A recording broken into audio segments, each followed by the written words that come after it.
A figure of speech is one type of literary technique that sometimes is used to enhance a text or provide clarity.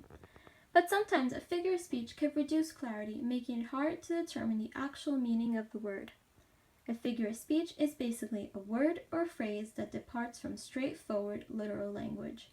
So if a word is used in a figure of speech, you would not be able to look up the definition of the word in the dictionary, or better, you could look it up, but it would not give you the right definition in the context. Instead, the definition of the word used in the figure of speech is drawn from the text around the word, the context basically. Look at this sentence, I'm going to crown you. I'm going to crown you could have 4 different possible meanings. I'm going to place a literal crown on your head. I'm going to symbolically exalt you to the place of kingship. I'm going to punch you in the head with my clenched fist. I'm going to put a second checker to signify that it has become a king.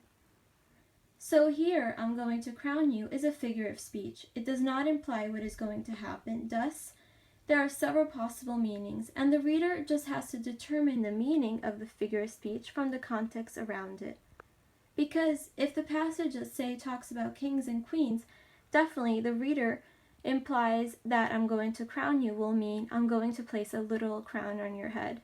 So the reader just has to use the context to determine the meaning of the figure of speech, which I think is a positive aspect of the figure of speech, because it's up to the reader to interpret how he wants and how he prefers that specific passage.